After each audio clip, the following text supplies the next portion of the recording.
बॉबी तो सभी जानते हैं, अभी विजय नाम से कोई पुकारे तो कैसे?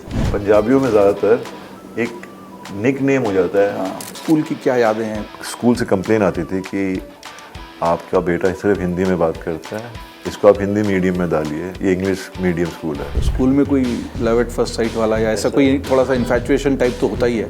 एक लड़की पसंद थी और मैं बात नहीं कर पाता था उनसे, तो मेरा दोस्त था एक, तो वो सबसे बातें करता था। तो मैंने उसको कहा कि यार कुछ बात कर उससे जाकर कि हेलो हाय करवा दे मेरी। वो जाता था और कुछ बोलता था, हाँ मैंने बात की है, एंड में वो उसके साथ ट्राई करने लगा। क्या बात है, हाँ, ये तो फिल्मी स्टोरी बन गई। मेरी फेवरेट सब्जी पता कौन सी है? कौन सी है? लौकी। अरे वाह, लोग तो बीमार होते हैं तो लौकी खाने। नहीं। हमने तो ये किस्सा सुना है कि आप किसी कैफे में उनसे मिले और फिर उनका पीछा करके आपने फ़ोन नंबर लिया और उसी कैफे में उनको प्रपोज किया। ये किस्सा क्या है बॉबी भाई? नहीं, ये तो कहानी को थोड़ा सा ऊपर नीचे कर देते हैं। वो आसानी से मान गई? एक्चुअली हाँ। धर्म जी को लेके आपकी यादें होंगी, फिर से उनके कमरे में बहुत अटैचमेंट भी आपका रहा। पूरे देश में, पूरी दुनिया में जो मैंने पप्पा के लिए प्यार देखा है, उसका एहसास मुझे उनके जाने के बाद हुआ।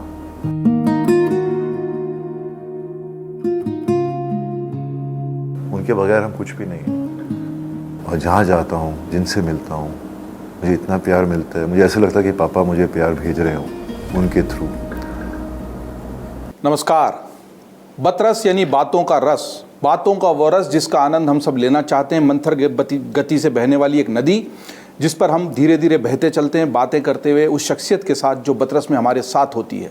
ये अजीब संयोग ही है या खुशनुमा संयोग ही कह लें कि पिछली तीनों बतरस में हमारे साथ फिल्मी हस्तियाँ जुड़ रही हैं। कुछ समय पहले मैं बात कर रहा था आशुतोष राणा जी से, अभी हाल ही में बतरस हुआ दिव्या दत्ता जी से, और आज फिर एक ऐसी फिल्मी शख्सियत मेरे साथ है जिनके किरदार को लेकर हमेशा चर्चा रही। उन्होंने हीरो का किरदार भी उतनी ही मजबूती से निभाया जितना विलन का, और ऐसा बहुत कम लोग कर पाते हैं। लेकिन उनकी जो असल ज़िंदगी है उसको लेकर भी बहुत चर्चा रहती है, क्योंकि जो भी फिल्मी परिवारों से आते हैं उनको लेकर हमेशा एक सवाल रहता है कि क्या इनको इतने मजबूत किरदार और इतनी फिल्में इसलिए मिलती हैं कि वो फिल्मी परिवार से आते हैं, या उन्होंने अपना किरदार और अपनी उपस्थिति मजबूती से अपने दम पर, अपनी प्रतिभा के दम पर बनाई है। लेकिन ये एक ऐसा परिवार है जो चर्चा में भी रहता है लेकिन कभी विवादों में नहीं रहता। बहुत खूबसूरत पंजाबी परिवार जहां पर एक ऐसा हीरो आता है जो हीमैन के रूप में भारत को पहला ऐसी शख्सियत देता है जिनकी पर्सनालिटी भी खूबसूरत, अदाकारी भी खूबसूरत और एक व्यक्तित्व भी खूबसूरत। हमने हाल ही में हालांकि उनको खो दिया, लेकिन उनकी यादें हमेशा हमारे साथ रहेगी। और उनके परिवार के ही दो ऐसे शानदार हमको अभिनेता मिले हैं जिनका अभिनय, जिनका किरदार हमको लुभाता है। जी हाँ, उनमें से एक आज मेरे साथ हैं। मैं बात कर रहा हूँ बॉबी देओल जी की। और बॉबी देओल जी ऐसी शख्सियत जिसको लेकर हमेशा चर्चा भी रहती है, थोड़ा सा रहस्य भी बना रहता है। तो आज बतरस में कोशिश रहेगी कि रहस्य की उन परतों को कुछ खोल सकें। जैसा मैं हमेशा कहता हूं कि एक व्यक्ति के अंदर कई व्यक्ति होते हैं, कहीं भी एक मुलाकात में, एक इंटरव्यू में, एक बातचीत में आप उसको पूरी तरह से नहीं समझ पाते।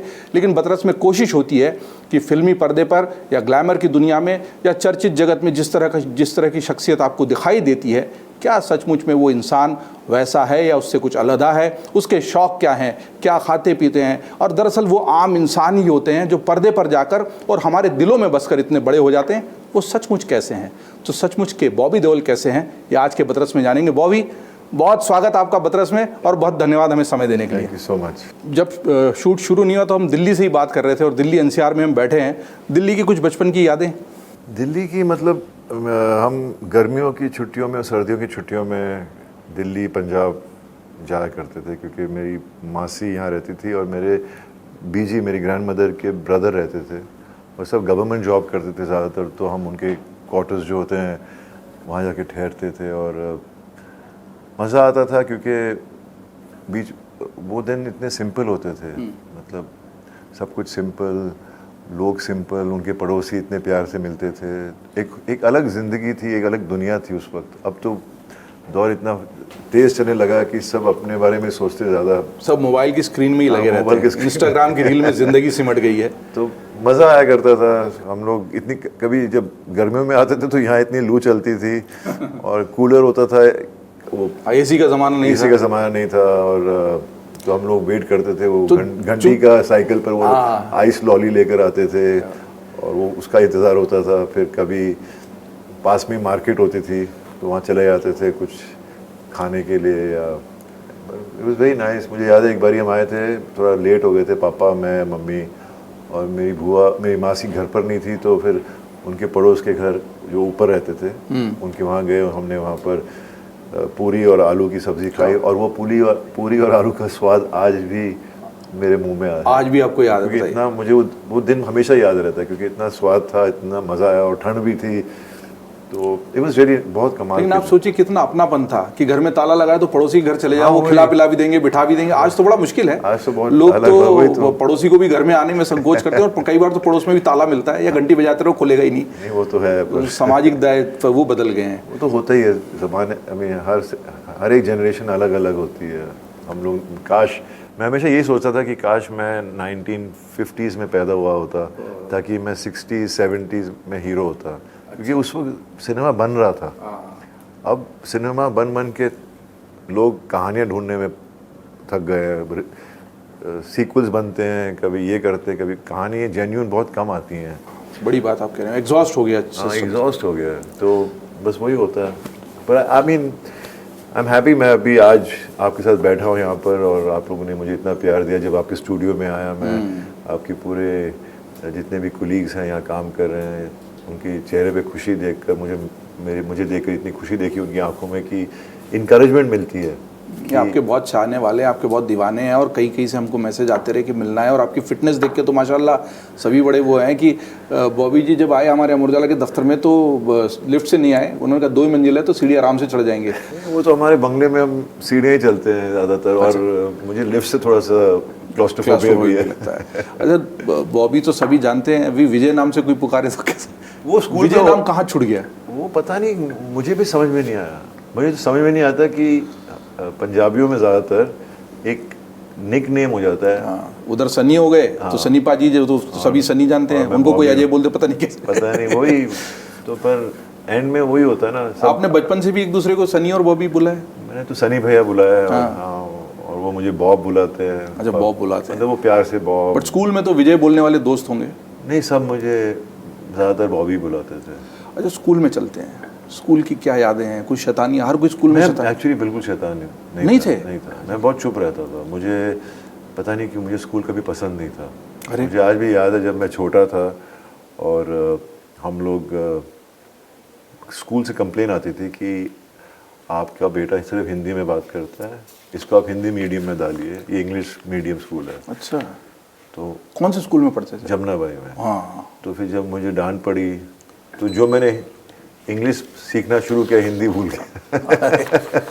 अच्छा, इसकी कोई खास वजह सी तो आप अंग्रेजी स्कूल में जाके भी? नहीं, मेरे को होता है ना, वो पहली दूसरी क्लास में वो आदत ज़्यादा होती है ना कि हिंदी में ज़्यादा बातें होती थी, तो पर बाद में मैंने सीख ली। तो और किसी भी तरह का कोई प्रैंक, कोई शैतानी दोस्तों के साथ मिलकर कुछ नहीं किया? बड़े सीधे बच्चे से? बहुत सीधा था। ऐसा बचपन तो जो होता है उसमें जिसमें कोई कहानी ना हो। नहीं, मैं कसम से मैं झूठ नहीं बोल रहा। नहीं, अगर कुछ होता तो मैं खुद मजे से आपको सुना रहा होता किससे। आसपास के दोस्तों ने कभी आपको किसी शैतानी में शामिल करने की कोशिश की हो? ऐसा कुछ नहीं। मेरे एक्चुअली मतलब 6ठी तक मेरे इतने सारे, मुझे कभी मज़ा नहीं आता था स्कूल जाने के लिए। मेरे क्या कि हम जॉइंट फैमिली हैं, और मेरी बुआ, मेरी चाचा, मेरे चाचा तो हम साथ में रहते थे। मेरी बुआ जो वो आए, कुछ पंजाब से आए, कुछ अफ्रीका में सेटल थे, तो इंडिया वापस आए, तो कुछ साल हमारे साथ रहे, फिर अपने अपने घर बनाए उन्होंने। तो मेरी कज़न सब मेरे साथ थी, मेरी उम्र की थी। तो मेरी कज़न सिस्टर्स, मैं इसलिए कज़न्स बोल रहा हूँ क्योंकि लोग सब, मैं यूजुअली उनको सिस्टर ही बोलता हूँ। हाँ, वो जो एक, मैं भी जॉइंट फैमिली से आया तो I understand what you are saying. तो मेरी सब बहनें मेरे क्लास में होती थी। तो जब मैं लकी था, मेरी कोई बहन मेरे साथ एक क्लास में, क्योंकि सरनेम के हिसाब से वो जुड़ जाता है ना। हाँ, जुड़ जाता है। तो मैं लकी था क्योंकि मुझे वो हेल्प करती थी पढ़ाई में और चीज़ों में। तो स्कूल में शैतानी तो नहीं की, पर स्कूल में कोई लव एट फर्स्ट साइट वाला या ऐसा कोई थोड़ा सा इन्फैचुएशन टाइप तो होता ही है? कुछ भी बाद वाला तो तान्या जी वाले पे तो हम आएंगे। नहीं, ऐसा कुछ नहीं था मेरे स्कूल में। कुछ नहीं था? स्कूल में मैं बहुत शर्मीला था। मैं लड़के के पास शर्मिला होने का भी ये तो थोड़ी सी ऐसा तो कोई लड़की पसंद आ जाती है, ऐसा लगता है ये अच्छी है, भले it may not be love but it initial. हाँ, एक्चुअली हुआ था। हाँ, मुझे एक लड़की पसंद थी, और मैं बात नहीं कर पाता था उनसे। तो मेरा दोस्त था एक, तो वो सबसे बातें करता था। तो मैंने उसको कहा कि यार कुछ बात कर उससे जाकर कि हेलो हाय करवा दे मेरी। वो जाता था, और कुछ बोलता था हाँ मैंने बात की है, एंड में वो इसके साथ ट्राई करने लगा। अरे क्या बात है, हाँ, ये तो फिर फिल्मी स्टोरी बन गई। हाँ नहीं ये तो होता रहता है ना, अभी हम बच्चे हैं हम। ये किस क्लास की बात बता रहे हैं आप अभी? ये 9th की, 9th क्लास में? 9th और 10th। हाँ। पर वो जो दोस्त है मेरा अभी भी बहुत अच्छा दोस्त है। अच्छा, मेरे जितने भी पुराने दोस्त हैं अभी भी मेरे दोस्त हैं। जिसके स्कूल के दोस्त साथ रहते हैं वो इंसान बहुत अच्छा है, ये मैं अपनी अनुभव से कह सकता हूँ। हाँ नहीं पर मैं ये बात भी मानता हूँ और मैं ये बात भी मानता हूँ कि जब दोस्त बनते हैं तो वो जिंदगी भर के लिए बन सकते हैं। कुछ जो दोस्त नहीं होते, एक्वेंटेंस बनते हैं, वो अलग चीज़ है। लेकिन मेरे तो दोस्त अब भी रिसेंटली मतलब 12 साल पहले बने हैं, जो फैमिली की तरह हैं। मतलब तो जिंदगी के इस मोड़ पे भी आके आपको अच्छे दोस्त मिले, ये बड़ी बात है, आप सौभाग्यशाली हैं। तो आमतौर पर नहीं हो पाता ऐसा। मैं बहुत लकी हूँ, मेरे I cherish friendship. Very good. मेरे लिए दोस्त बहुत ही।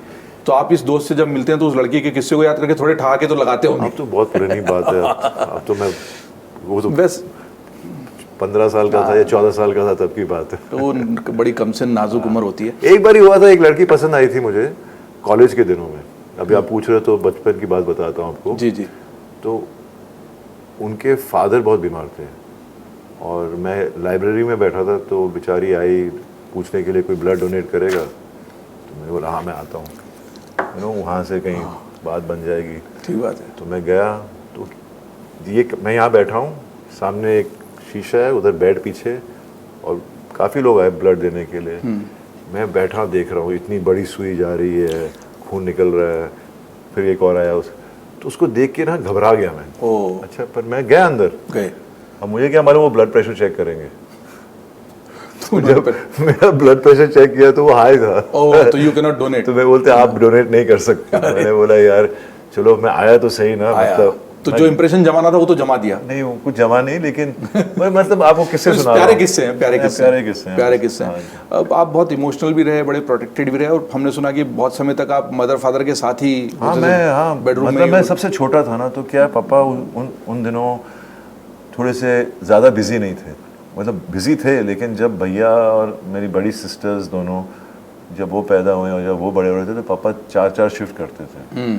तो जब मैं पैदा हुआ तो सबसे छोटा था, और तब उनको ये एहसास हुआ कि मैंने अपने बच्चों के साथ इतना टाइम बिता नहीं पाया। तो मैं छोटा था, मैं स्कूल जाता नहीं था क्योंकि मैं मतलब तभी पैदा हुआ था। तो मैं हमेशा उनके पास ही रहा, 14 साल की उम्र तक मैं पापा मम्मी के पास रहा।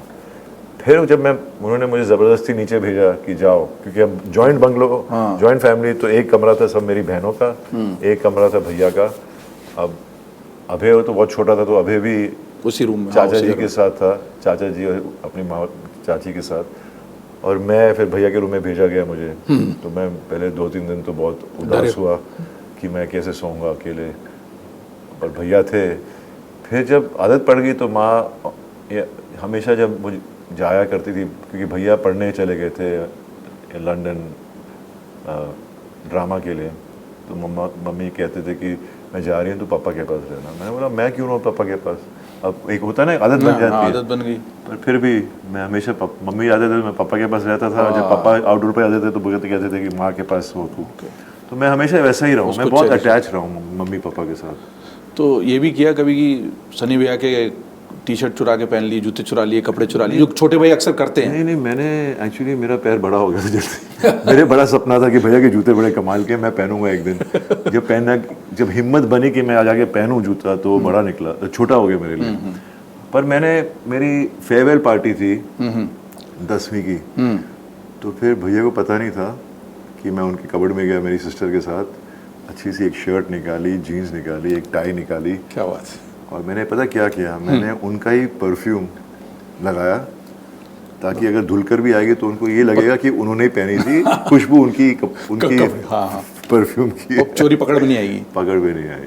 फिर उसके बाद में मैंने, क्योंकि भैया काम करने लग गए थे तो शॉपिंग करते थे, और मुझे भी थोड़ा शौक बन जाता है ना कि कुछ अच्छे कपड़े पहनूं, तो मैं हमेशा उनके कबर्ड में जाके देखता था, इतने सारे कपड़े, बाप रे बाप, इतनी सारी जीन्स, कौन इतनी सारी जीन्स पहन सकता है। मैं हर 10 दिन बाद जाके चेक करता था, तो मैं देख रहा हूँ कि 20-30 जीन्स पड़ी है, एकदम नीचे पड़ी, अभी तक वहीं है।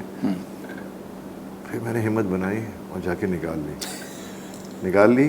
और भैया को आज तक नहीं पता कि अब तो पता चल जाएगा कि मैं बता रहा हूँ। ये शो को हम भेजेंगे उनके हाँ, तो कि मैंने उनकी जीन्स, मेरी पहली वो एक कंपनी हुआ करती है डीजल करके, हाँ, तो मेरी पहली डीजल जीन्स मैंने उनसे चुरा के, क्या, और उनको पता नहीं चला कि इतनी सारी थी। हाँ, तो ये एक पहला बड़ा खूबसूरत है। वो भी बड़े भाई छोटे भाई का हमेशा चलता ही मैं पापा के कपड़े पहन लिया करता था। अच्छा, क्योंकि पापा तो कभी कुछ बोलते नहीं थे, भैया भी नहीं बोलते कुछ। हाँ, वो तो नहीं बोलते, पर इस शरारत का अपना मजा है। हाँ, पर पापा के तो मैं जब भी कुछ चाहिए होता था तो मैं पहन लेता था। मुझे चश्मों का शौक उनसे ही पड़ा है, अच्छा, क्योंकि जब मैं छोटा था तो मैं उनकी फिल्में देखता था, उनकी फोटोग्राफ्स देखता था, तो मैं उनके चश्मे बड़े अच्छे लगते थे, तो मैं उनके कवर में जाके देखता था कि ये कहाँ है चश्मा।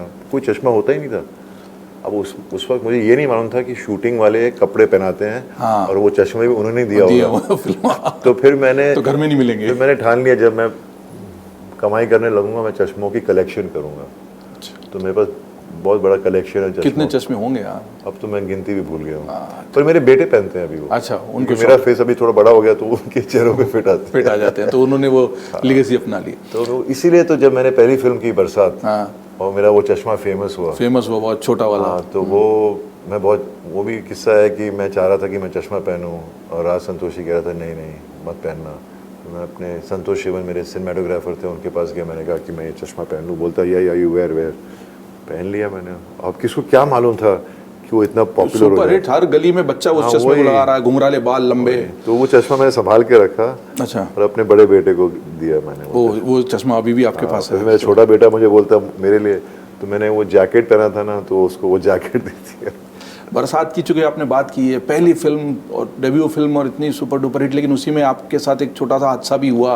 छोटा क्या, वो ऐसा हादसा था कि शायद 1 साल उससे उबरने में लगा, बल्कि आप अपना अवार्ड लेने भी नहीं जा पाए, आपको वीडियो मैसेज भेजना पड़ा। हॉस्पिटल में था। हाँ, तो उससे उबरने मतलब आपको कैसा लगा कि मेरी पहली फिल्म आ रही और ये हो गया? क्या बताऊं, हाउ डिड दिस, मतलब कैसे हुआ ये? हम भैया ने एक्चुअली, पहले तो ये बताता हूँ कि जब मेरी पहली फिल्म बन रही थी तो भैया ने अपना सारा काम रोक दिया।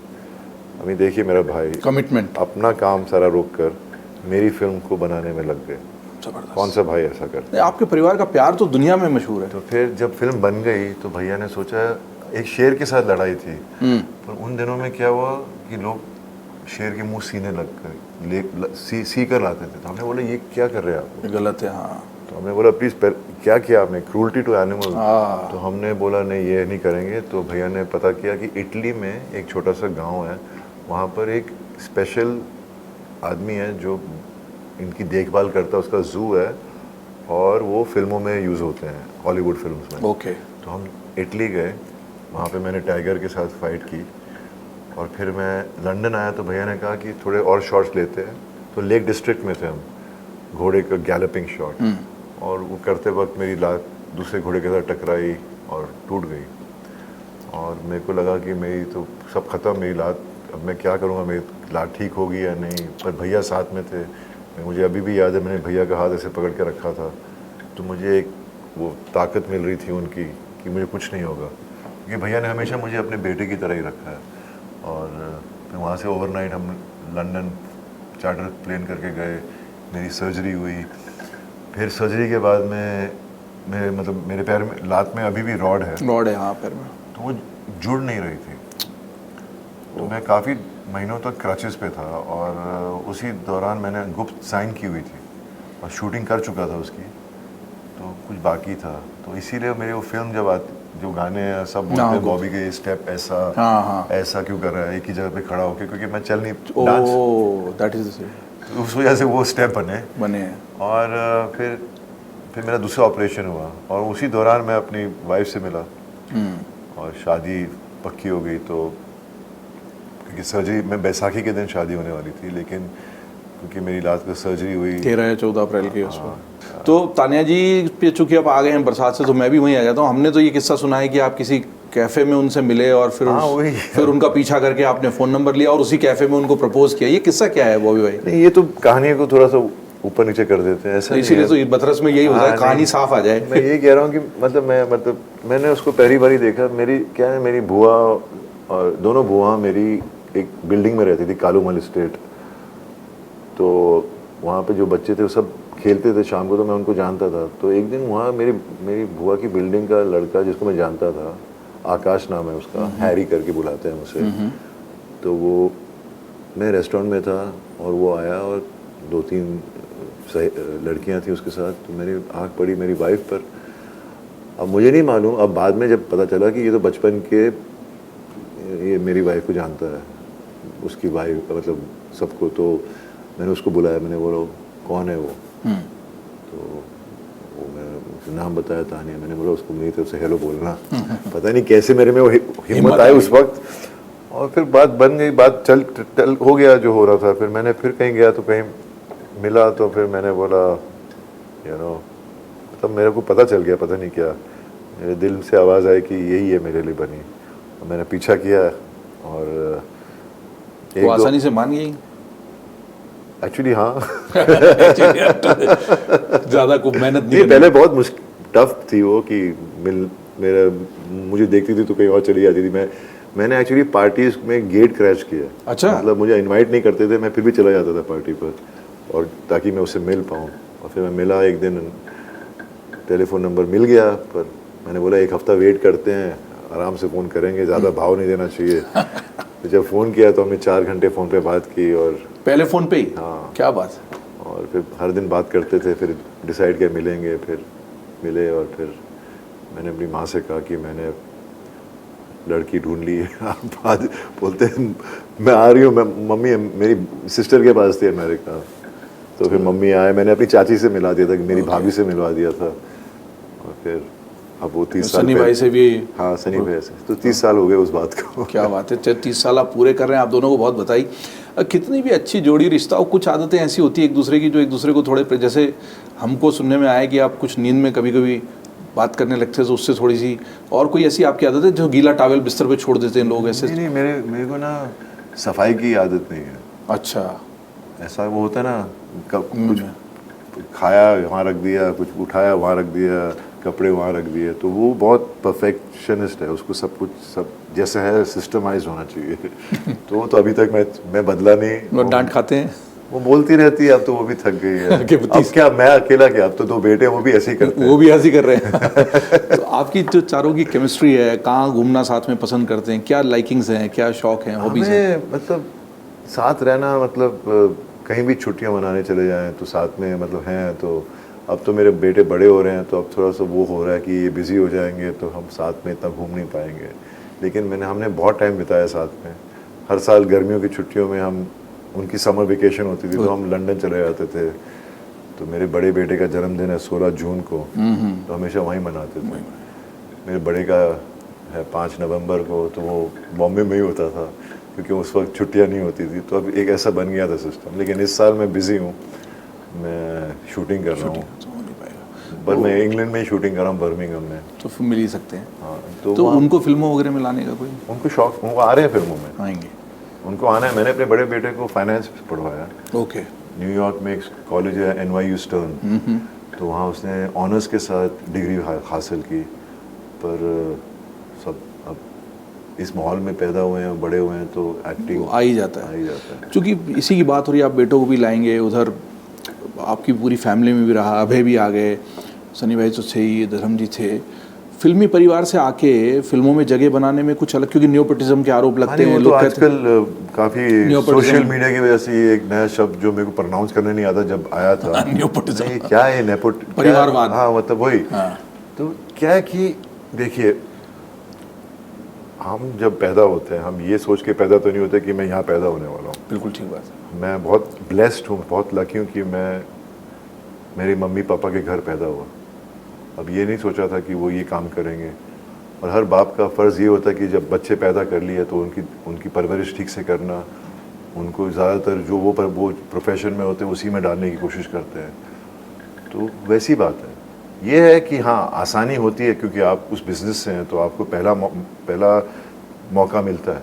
लेकिन उसके बाद में आपको मेहनत करेंगे तभी जाकर आप आगे बढ़ेंगे।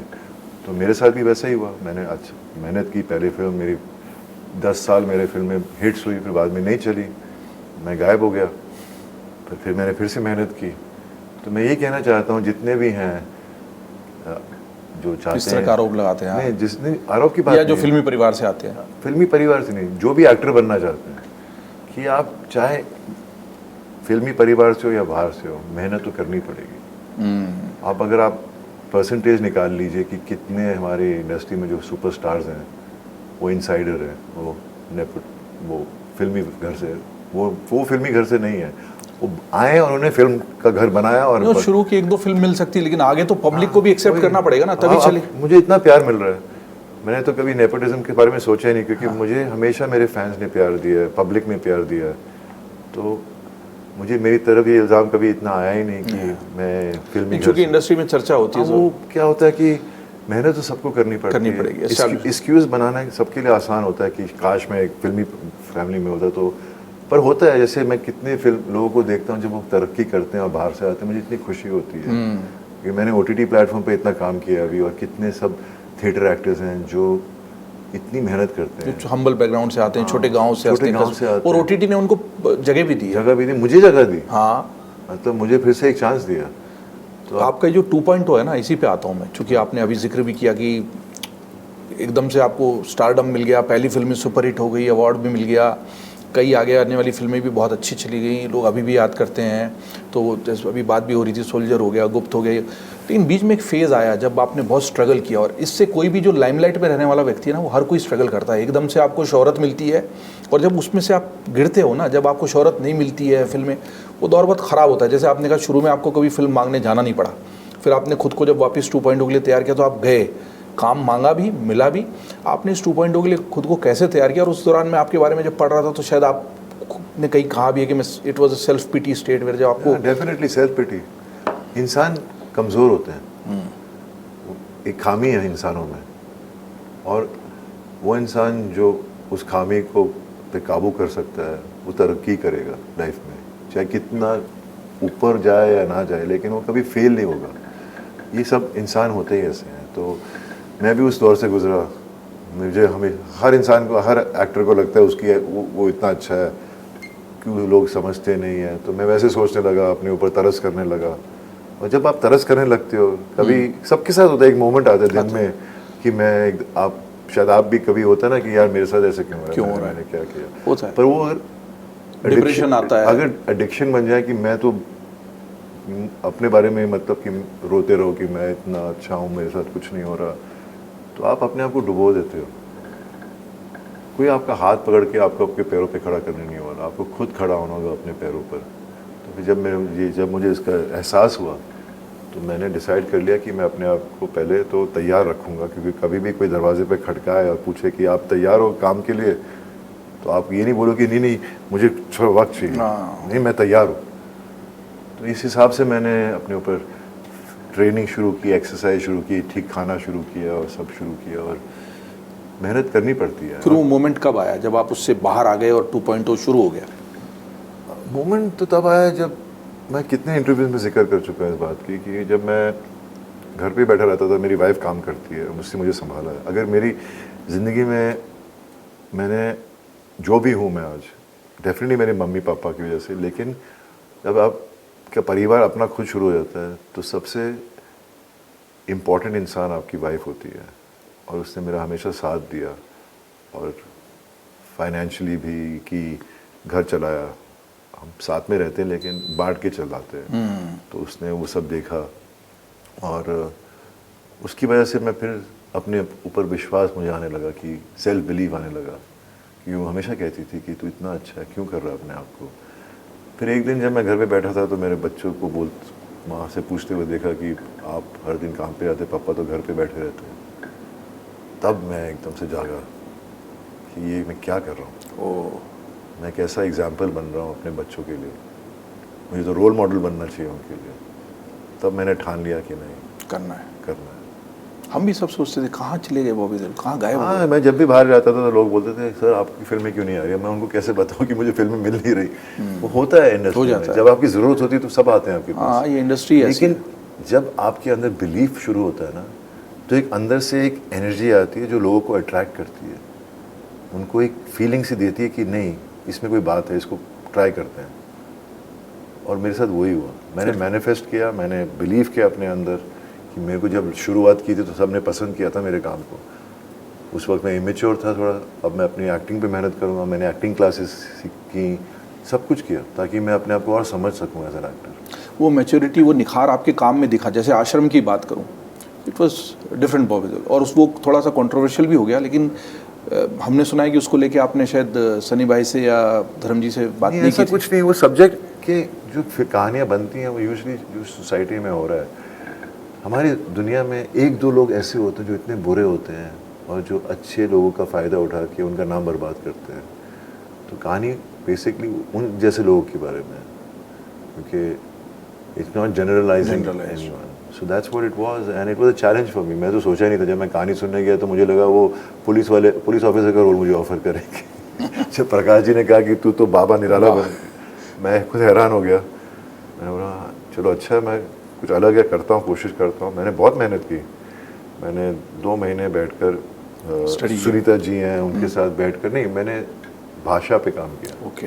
क्योंकि हम जो हमारी हिंदी है वो इतनी शुद्ध नहीं है और ऐसे शब्द इस्तेमाल हुए मेरे डायलॉग्स में जो मेरे समझ के बाहर थे। तो मैं बैठा 2 महीने 3-4 घंटे डायलॉग्स पर मीनिंग समझे, ताकि जब मैं बोलूं तो मुझे चेहरे पे मेरी आंखों में दिखना चाहिए कि मैं जो बोल रहा हूँ मैं समझ के बोल रहा हूँ। तो आपको कब ये लगा कि अब मेरा सेकंड मोमेंट आ गया और मैं अब उस सक्सेस को फिर से एंजॉय करने लगा हूँ? एक्चुअली मैजिक तो सिल्वर स्क्रीन का ही होता है।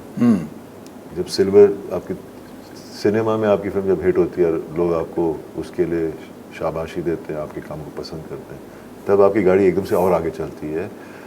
और वो उस मोमेंट का कितने एक्टर्स इंतज़ार करते हैं। OTT ने मुझे बहुत हेल्प किया एज एन एक्टर, क्योंकि मैंने उस पर क्लास ऑफ 83 की, जो लोगों ने मेरा काम पसंद किया, और फिर मैंने आश्रम की, उसमें लोगों ने तो मुझे इतना प्यार दिया कि पूछिए मत। मतलब मैंने जो कैरेक्टर था वो इतना बुरा था लेकिन इतना प्यार दिया। और फिर इसके बाद मैंने लव हॉस्टल की, जिसमें अगेन एक ऐसा टॉपिक था जो हमारे छोटे शहरों में होता रहता है। फिर मैंने एनिमल मुझे मिल गई, तो उससे सब बदल गया। एक साल लगा मुझे समझने के लिए कि मेरी लाइफ सच में बदली है। तो जब इस बात का एहसास हुआ, ये नहीं कि मैं बहुत दारू पीता था, मैंने दारू बंद कर दी। अच्छा। मुझे 2 साल के ऊपर हो गया, मैंने I haven't touched alcohol. Big change, because I want to be focused, I don't want anything कुछ भी मेरे रास्ते में आए।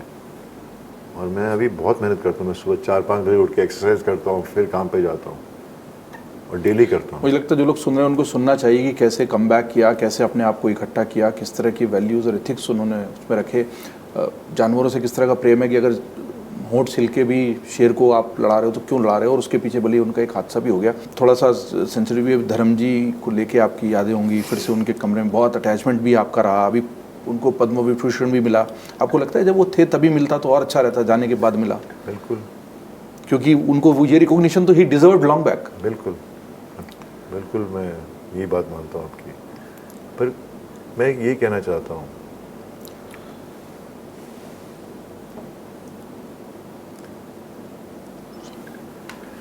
पूरे देश में, पूरी दुनिया में जो मैंने पापा के लिए प्यार देखा है, उसका एहसास मुझे उनके जाने के बाद हुआ। और जहाँ जाता हूँ, जिनसे मिलता हूँ, मुझे इतना प्यार मिलता है, मुझे ऐसा लगता है कि पापा मुझे प्यार भेज रहे हों उनके थ्रू। मैं चाह रहा था कि पापा को ये अवार्ड पहले मिलता, वो खुद रिसीव करते तो एक अलग मोमेंट होता, पहनते अपनी अच्छी फेवरेट टाई और जैकेट जाते, तो बड़े शौकीन भी। लेकिन जो उनके चाहने वाले हैं, जो उनके दीवाने, उनको भी ये ख्याल आया, लेकिन वो बहुत खुश है कि उनको अवार्ड मिला।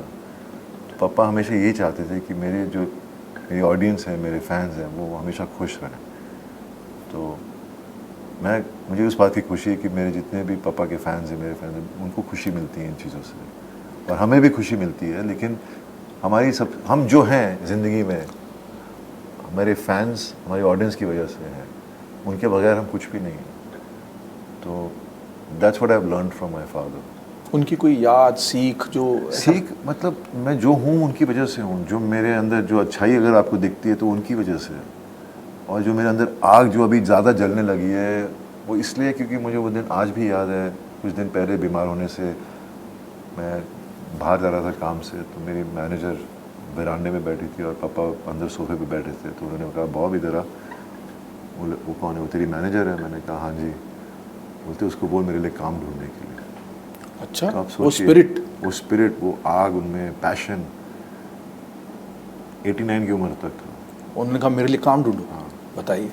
तो मैं वो सोचता ही रहता हूँ, मैं बोलता नहीं, मैं बस मुझे काम करना है और अच्छा काम करना है। तो 2-3 छोटे से रैपिड फायर हाँ जी। और ये बतरस की हम बातचीत को यहीं विराम देंगे। खाने में क्या पसंद है? मेरी फेवरेट सब्जी पता कौन सी है? कौन सी है? लौकी। अरे वाह, लोग तो बीमार होते हैं तो लौकी खाने। नहीं, ये हमारे घर में मेरी बीजी सब वेजिटेरियन थे, तो हर दिन रात को लौकी बनती थी, या शलगम, या टिंडे, या करेले। मुझे लगा कोई पंजाबी डिश पसंद होगी सर। नहीं, मेरे को ये सब पसंद है। साग तो पसंद ही है, मक्की दी रोटी, साग, पर मेरी फेवरेट डिश है लौकी। लौकी है। जब फेवरेट फिल्म कौन सी है?